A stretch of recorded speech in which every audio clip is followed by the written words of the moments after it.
Welcome back everyone. Welcome to civil services study. UP PCS 2021 के लिए test series start कर दी गई है। एक टेस्ट इसका ऑलरेडी कंप्लीट हो चुका है, यह है इसका टेस्ट नंबर सेकंड। तो चलिए स्टार्ट करते हैं। इंपॉर्टेंट है प्रश्न सारे के सारे, प्रैक्टिस करते रहिएगा। आज डेट हो गई है 25 अक्टूबर 2020। तो प्रश्न क्रमांक संख्या 1 पर आ जाइए। वृद्धि एवं विकास से रिलेटेड निम्नलिखित कथनों पर विचार करना है। वृद्धि और विकास दोनों समय के संदर्भ में परिवर्तन को इंगित करते हैं। वृद्धि धनात्मक और ऋणात्मक दोनों हो सकती है, किंतु विकास उस समय होता है जब सकारात्मक वृद्धि होती है।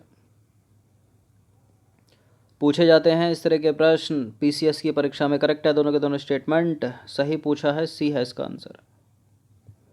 तो देखिए, वृद्धि और विकास दोनों समय के संदर्भ में परिवर्तन को इंगित करते हैं और दोनों के बीच अंतर यह है कि वृद्धि मात्रात्मक और मूल निरपेक्ष होती है। ठीक है, तो करेक्ट हो गया पहला। वृद्धि धनात्मक अथवा ऋणात्मक हो सकती है और विकास का अर्थ गुणात्मक परिवर्तन है जो मूल्य सापेक्ष होता है। इसका अर्थ है विकास तब तक नहीं हो सकता जब तक वर्तमान दशाओं में वृद्धि ना हो।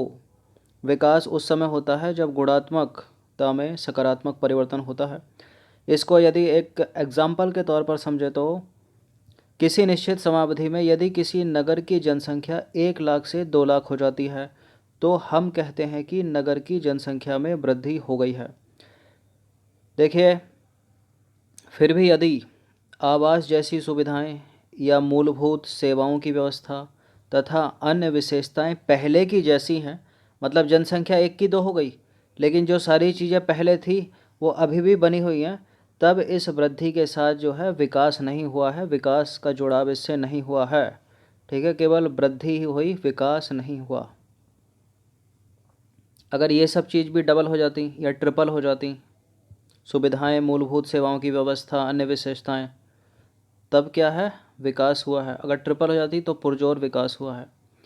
क्वेश्चन नंबर 2 पर आ जाइए। मानव विकास के संदर्भ में निम्नलिखित कथनों पर विचार करना है और बताना है कि कौन सा सही है। पहला स्टेटमेंट है, मानव विकास की अवधारणा का प्रतिपादन डॉक्टर महबूब उल हक द्वारा किया गया था। मानव विकास की अवधारणा में सभी प्रकार के विकास का केंद्र बिंदु मनुष्य है। मनुष्य है या पर्यावरण है? मानव विकास का मूल उद्देश्य ऐसी दशाओं को उत्पन्न करना है जिनमें लोग सार्थक जीवन व्यतीत कर सकते हैं। बिल्कुल करेक्ट है तीसरा वाला तो स्टेटमेंट। मानव विकास की अवधारणा में सभी प्रकार के विकास का केंद्र बिंदु मनुष्य है क्या? बिल्कुल, यही तो है हर चीज़ की जड़। मानव विकास की अवधारणा का प्रतिपादन डॉक्टर महबूब उल हक द्वारा किया गया है, अमर्त्य सेन के द्वारा किया गया। देखिए, इन्हीं के द्वारा किया गया, पाकिस्तानी अर्थशास्त्री हैं ये। ऑप्शन नंबर, इसका आंसर हो जाएगा ऑप्शन नंबर डी। उपरोक्त सभी के सभी जो हैं वो करेक्ट हैं। तो मानव विकास की अवधारणा का प्रतिपादन डॉक्टर महबूब उल हक द्वारा किया गया था। करेक्ट है पहला स्टेटमेंट। डॉक्टर महबूब उल हक ने मानव विकास का वर्णन एक ऐसे विकास के रूप में किया जो लोगों के विकल्पों में वृद्धि करता है और उनके जीवन में सुधार लाता है। मानव विकास की अवधारणा में सभी प्रकार के विकास का केंद्र बिंदु मनुष्य है। ठीक है, अगर पर्यावरण आ जाए तो उसको एलिमिनेट कर देना। मानव विकास का मूल उद्देश्य ऐसी दशाओं को उत्पन्न करना है जिनमें लोग सार्थक जीवन व्यतीत कर सकते हैं। इस प्रश्न का उत्तर दीजिए तो इनमें से कौन से मानव विकास के घटक हैं?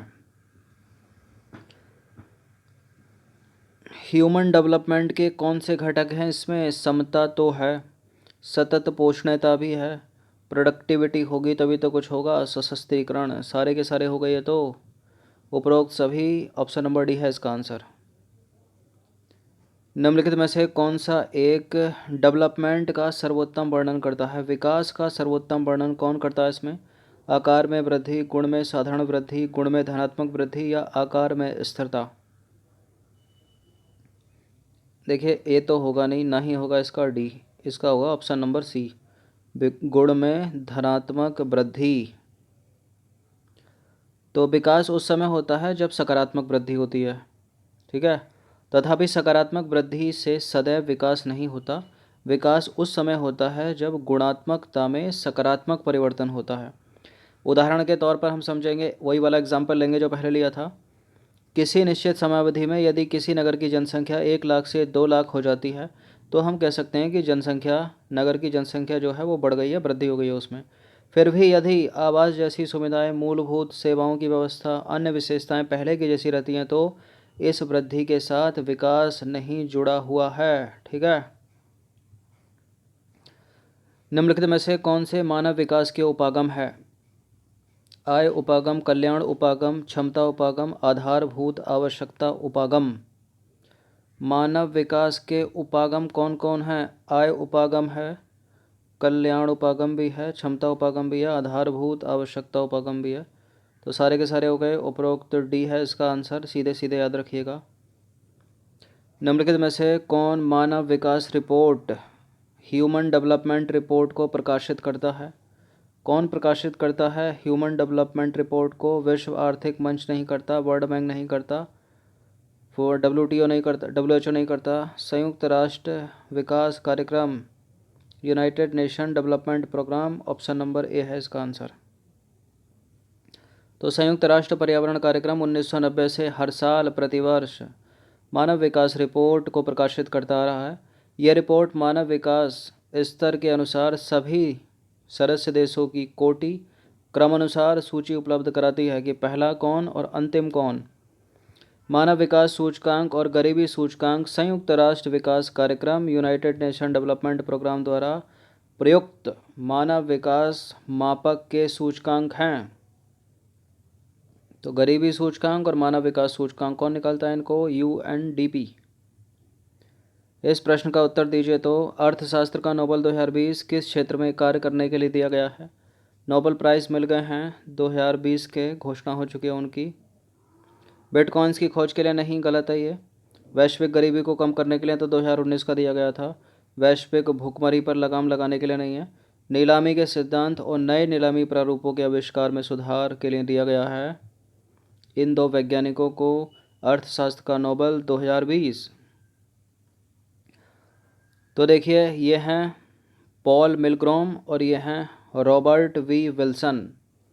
तो अर्थशास्त्र के नोबेल 2020 का ऐलान कर दिया गया है। 2020 में यह पुरस्कार पॉल मिलग्रॉम और Robert V Wilson, Paul Milgrom, Robert V Wilson को नीलामी के सिद्धांत और नए नीलामी प्रारूपों के आविष्कारों में सुधार के लिए दिया गया है।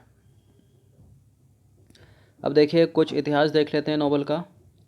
देखिए पहला जो नोबेल पुरस्कार था ना, वो मिला था 1901 में। किस क्षेत्र में? फिजिक्स में भी, केमिस्ट्री में भी, मेडिसिन में भी, लिटरेचर में भी और शांति के क्षेत्र में भी। क्यों दिया जाता है पुरस्कार? अल्फ्रेड नोबेल एक वैज्ञानिक थे। ये जो पहला पुरस्कार मिला था ना, उस समय जो है अल्फ्रेड नोबेल की 5वीं पुण्यतिथि थी। कौन सी थी? 5वीं पुण्यतिथि। अल्फ्रेड नोबेल जो थे स्कॉटहोम में 1833 में पैदा हुए थे। उनके पिता जो थे युद्ध के शस्त्र बनाने का काम करते थे। आगे चलकर नोबेल भी, कौन नोबेल? Alfred Nobel. ये जो है रसायन शास्त्र के बड़े वैज्ञानिक बने। साल 1867 में उन्होंने अत्यंत विस्फोटक डायनामाइट का आविष्कार किया। कॉम्पिटिटिव एग्जाम में पूछा जाता है डायनामाइट का आविष्कारक कौन था? तो अल्फ्रेड नोबेल थे। 10 दिसंबर 1996 को इटली के सोन रेमो में अल्फ्रेड नोबेल का देहांत हो गया। ठीक है। तो 96 में हम 5 जोड़ेंगे, 5वीं पुण्यतिथि आएगी 1901 में, जब पहला नोबेल मिला था। क्वेश्चन नंबर 8 पर आ जाइए। इंपॉर्टेंट है प्रश्न। भारत वन स्थिति रिपोर्ट 2019 किसने जारी की है? इस रिपोर्ट से प्रश्न पूछते हैं UPPCS में, भले ही इस वर्ष ना पूछा हो। जोलॉजिकल सर्वे ऑफ इंडिया ने नहीं, आर्कोलॉजिकल सर्वे ऑफ इंडिया ने नहीं, जल शक्ति मंत्रालय ने नहीं, भारत वन स्थिति रिपोर्ट जारी की है forest survey of India. Option number ए। तो देखिए पर्यावरण, वन और जलवायु परिवर्तन मंत्रालय यानी the ministry of environment, forest and climate change के अधीन एक संगठन है भारतीय वन सर्वेक्षण, फॉरेस्ट सर्वे ऑफ इंडिया द्वारा भारत वन स्थिति रिपोर्ट 2019 जो है जारी की गई है और यही जारी करता है इसको। तो इस तरह से ही पूछा जा सकता है प्रश्न, याद रखना है आपको। क्वेश्चन नंबर 9 पर आ जाइए। भारत वन स्थिति रिपोर्ट 2019 के संदर्भ में कौन सा कथन सही है? पहला स्टेटमेंट है वर्ष 1987 से भारतीय वन स्थिति रिपोर्ट को वार्षिक रूप से प्रकाशित किया जाता है। यह इस श्रेणी की 16वीं रिपोर्ट है जो 2019 में प्रकाशित हुई है। देश में वनों एवं वृक्षों से आच्छादित कुल क्षेत्रफल जो है वह 24.56% है। देखिए भारतीय वन स्थिति रिपोर्ट जो जारी की जाती है फॉरेस्ट सर्वे ऑफ इंडिया के द्वारा, ये द्विवार्षिक संस्करण है, वार्षिक संस्करण नहीं है, गलत है पहला वाला स्टेटमेंट। अब इससे अंदाज़ा लगा सकते हो, अगर पहली 1987 में हुई तो 16वीं, ऐसा तो 32 हो जाएगी ना। ये वाला सही है। 2019 में जो प्रकाशित ये रिपोर्ट है 16वीं रिपोर्ट है। और देश में वनों एवं वृक्षों से आच्छादित जो कुल क्षेत्रफल है इस समय 24.56% है। ठीक है, केवल यहाँ पर 2 और 3 सही हो जाएगा, ऑप्शन नंबर सी।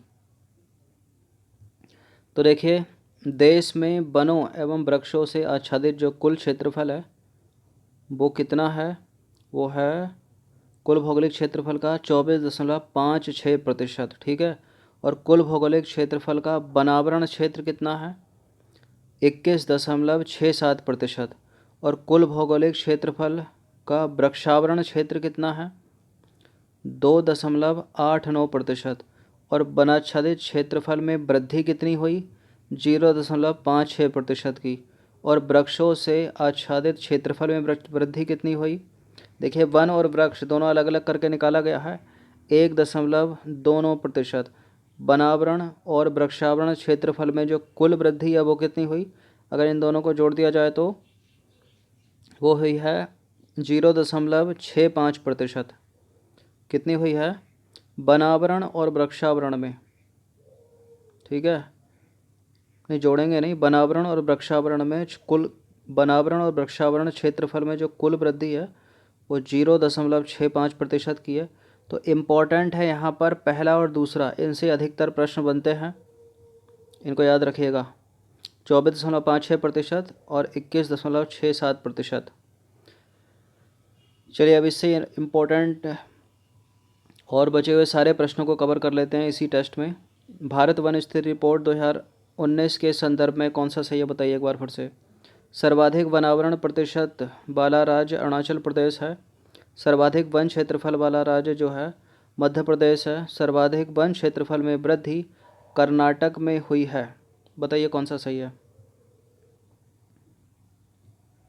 देखिए सर्वाधिक वनावरण प्रतिशत वाला राज्य अरुणाचल प्रदेश नहीं है, गलत है पहला स्टेटमेंट। सर्वाधिक वन क्षेत्रफल वाला राज्य मध्य प्रदेश है, ये सही है। और सर्वाधिक वन क्षेत्रफल में वृद्धि कर्नाटक में हुई है, दो अलग अलग बातें हैं। सर्वाधिक वन क्षेत्रफल वाला राज्य जो बना हुआ है वो मध्य प्रदेश ही है, और जो वृद्धि जिसमें हुई है वो है कर्नाटक। तो 2 और 3 यहाँ पर सही है, ऑप्शन नंबर सी है इसका आंसर। तो देखिए अब आ जाते हैं सर्वाधिक वनावरण प्रतिशत वाले राज्य में। तो सर्वाधिक वनावरण प्रतिशत जो है वो मिजोरम का है, और यहाँ क्या लिखा था, अरुणाचल लिखा था, इसलिए गलत है पहला स्टेटमेंट, दूसरा तीसरा करेक्ट है। तो सर्वाधिक वनावरण प्रतिशत वाले राज्य हैं मिजोरम, कितना है 85.41%। दूसरा नंबर आता है अरुणाचल का 79.63%। मेघालय को तीसरे पे याद रखिए 76.33%। इन तीनों में से ही बनेगा प्रश्न। मणिपुर के 75.64% और नागालैंड का है 75.31%। तो ये तो हो गया सर्वाधिक वनावरण प्रतिशत वाले राज्य। ये है सर्वाधिक वन क्षेत्रफल वाले राज्य। तो सर्वाधिक वन क्षेत्रफल है मध्य प्रदेश का 77,482 वर्ग किलोमीटर। दूसरा नंबर पर है अरुणाचल प्रदेश 66,688 वर्ग किलोमीटर। मध्य प्रदेश था ना यहाँ पर सर्वाधिक, इसलिए करेक्ट था ये। और तीसरे स्थान पर है छत्तीसगढ़ 55,611 वर्ग किलोमीटर। चौथा है उड़ीसा 51,619 वर्ग किलोमीटर। पाँचवें पर है महाराष्ट्र 50,778 वर्ग किलोमीटर। तो पहला दूसरा तीसरा इम्पोर्टेंट है, अधिकतर इम्पोर्टेंट है पहला और दूसरा। अब आते हैं वन क्षेत्रफल में वृद्धि वाले शीर्ष राज्य। जिस राज्य में सर्वाधिक वन क्षेत्रफल में वृद्धि हुई है, जिनका क्षेत्रफल है बना हुआ है वो अलग है, और जिनमें वन क्षेत्रफल में सर्वाधिक वृद्धि हुई वो है कर्नाटक, प्रथम स्थान पर है, कर्नाटक फर्स्ट है। कितनी वृद्धि हुई है, 1,025 वर्ग किलोमीटर। दूसरे पर आंध्र प्रदेश ने वृद्धि की है 990 वर्ग किलोमीटर। तीसरे पर केरल ने वृद्धि की है 823 वर्ग किलोमीटर। जम्मू कश्मीर में 771 वर्ग किलोमीटर वृद्धि, और हिमाचल प्रदेश में 334 वर्ग किलोमीटर वृद्धि। अब ये वृद्धि हुई कैसे होगी, कोई निर्माण कार्य नहीं होगा, वनों को नहीं काटा होगा इन्होंने, काटा होगा तो समतल भूमि में काटा होगा, और वृक्ष लगाए होंगे। बाकी जो स्टेट नहीं आए क्या किया होगा उन्होंने, वृक्षों को काटा होगा, पेड़ों की हानि की होगी, डेवलप किया होगा अपने स्टेट को, लेकिन वृक्षों को क्या किया होगा, काट कर सब किया ना। चलिए क्वेश्चन नंबर 11 पर आ जाइए। भारत वन स्थिति रिपोर्ट 2019 के संदर्भ में निम्न कथनों पर विचार करना है। पहला स्टेटमेंट है, भारत के बास भूमि क्षेत्र में 3,229 वर्ग किलोमीटर की वृद्धि हुई है। भारत में मैंग्रोव वनस्पति में वर्ष 2017 के आकलन की तुलना में कुल 54 वर्ग किलोमीटर यानी 1.10 की कमी हुई है। देखिए 2 साल में तो रिपोर्ट आती है ये, तो तुलना किससे होगी, इससे प्रीवियस ईयर से होगी ना। तो पुरानी रिपोर्ट क्या है 2017, तो 2017 से तुलना होगी ना। प्रश्न इस क्षेत्र में भी पूछा जा सकता है, बांस भूमि क्षेत्र में और मैंग्रोव वनस्पति के क्षेत्र में। देखिए 2019 में जो है बांस भूमि क्षेत्र में वृद्धि हुई है और मैंग्रोव वनस्पति क्षेत्र में भी 1.1% की वृद्धि ही हुई है, ये कमी नहीं हुई है। गलत है स्टेटमेंट यहाँ दूसरा वाला, तो पहला वाला सही हो जाएगा केवल। तो देखिए मैंग्रोव वनों की स्थिति के संदर्भ में देखें तो देश में मैंग्रोव वनस्पति में वर्ष 2017 के आकलन की तुलना में कुल 54 वर्ग किलोमीटर यानी 1.10% की वृद्धि हुई है, कमी नहीं हुई है। और बांस के क्षेत्र में देखें तो बांस में भारत बांस भूमि लगभग 1,60,037 वर्ग किलोमीटर अनुमानित है और 2017 की रिपोर्ट की तुलना में कुल बांस भूमि में 3,229 वर्ग किलोमीटर की वृद्धि हुई है। तो बांस भूमि क्षेत्र भी बढ़ा है भारत का और मैंग्रोव वन स्थिति भी बढ़ी है, भले ही 1.10% की हुई हो। क्वेश्चन नंबर 12 पर आ जाइए। भारत वन स्थिति रिपोर्ट 2019 के संदर्भ में विचार करना और बताना कि इनमें से कौन सा सही है। भारत के पहाड़ी जिलों में कुल वनावरण क्षेत्र 2,84,006 वर्ग किलोमीटर है। वर्तमान आकलन में 2017 की तुलना में भारत के 144 पहाड़ी जिलों में 544 वर्ग किलोमीटर की वृद्धि देखी गई है। तो पहाड़ी क्षेत्रों से रिलेटेड ये दोनों के दोनों स्टेटमेंट करेक्ट हैं भारत वन स्थिति रिपोर्ट 2019 के अनुसार। अब आ जाइए क्वेश्चन नंबर 13 पर। भारत वन स्थिति रिपोर्ट 2019 के अनुसार उत्तर पूर्वीय क्षेत्र के कुल वनावरण में कितने प्रतिशत की कमी आई है। इंडिया का मैप तो सभी को बनाना आता होगा ना। ये जो 7 सिस्टर हैं इधर की बात हो रही है, उत्तर पूर्वीय क्षेत्र की बात हो रही है अपने। तो कमी आई है कुल वनावरण क्षेत्र में, इनके वृद्धि नहीं हुई है 2017 की तुलना में 2019 में। कितनी कमी आई है वो 10%, 2.4%, 4.5%, 0.45%। देखिए अधिकतर जो इस तरह के प्रश्नों का आंसर होता है कभी भी एग्जैक्ट नंबर में नहीं होगा, याद रखना। जैसे 20, 25, 35, 40, 50, इनको सबसे पहले एलिमिनेट करना। 2 से 2% होने की संभावना सही रहती है बस, बाकी गलती होते हैं ये। तो 4.5% भी नहीं है, बहुत ज़्यादा है। 2.4% भी नहीं है। 0.45% कितना है, 0.45% की जो है कमी आई है नॉर्थ ईस्ट राज्यों में, नॉर्थ ईस्ट राज्यों के वनावरण क्षेत्र में। तो देखिए उत्तर पूर्वी क्षेत्र की स्थिति की बात की जाए तो नॉर्थ ईस्ट राज्यों की स्थिति देखें तो उत्तर पूर्व क्षेत्र में कुल वनावरण क्षेत्र कितना है, 1,70,541 वर्ग किलोमीटर है, जो कि इसके कुल भौगोलिक क्षेत्रफल का है कितना, 65.05% है। ठीक है, जितना भी एरिया होगा इन 7 सिस्टर 7 राज्यों का, उस एरिया का ये 65.5% है, 0.5% है।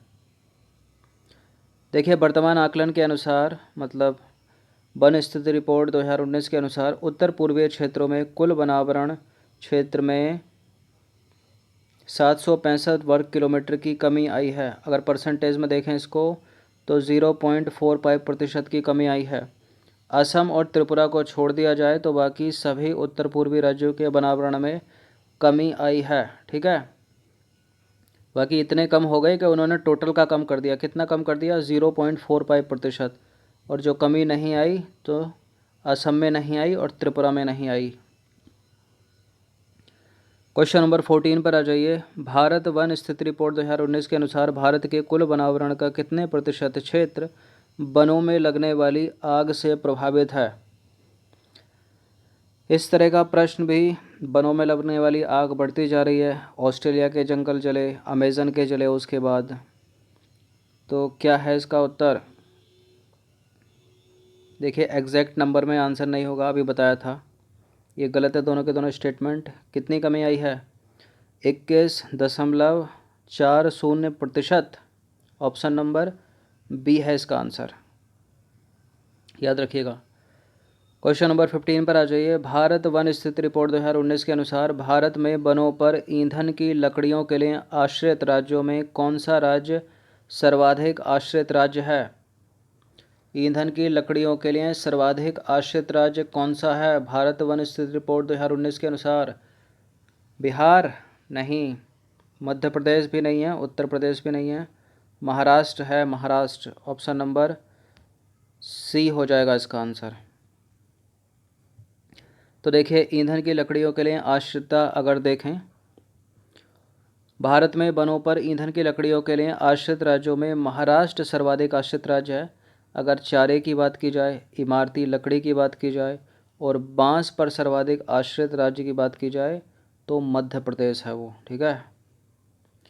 तो ये 15 प्रश्न थे इम्पोर्टेंट, इसमें 8 से 7 प्रश्न तो भारत वन स्थिति रिपोर्ट से ही थे, इम्पोर्टेंट है, याद रखना है इसको, क्योंकि 19 में अब तो सीधे 21 में आएगी ना अगले वर्ष, तब तक के लिए जितने भी कॉम्पिटिटिव एग्ज़ाम है इसमें ही इससे ही प्रश्न बनेगा। तो इनका अच्छे से प्रैक्टिस कर लीजिएगा, बार बार देख लीजिएगा इस टेस्ट को। बाकी इसके साथ बीपीएससी की भी टेस्ट सीरीज़ चल रही है साथ ही साथ, और यूपीएससी सिविल सेवा की चल रही है, और यूपीएसआई की बहुत जल्दी अनाउंसमेंट होने वाली है भर्ती की, कि कब से फॉर्म भरा जाना है, उसकी प्रैक्टिस करते रहिए। डेली जो है मैथ की लाइव क्लास चल रही है मॉर्निंग में 11 बजे, ठीक है। आज किसी कारणवश नहीं आ पाई, कल से कंटिन्यू होगा। धन्यवाद।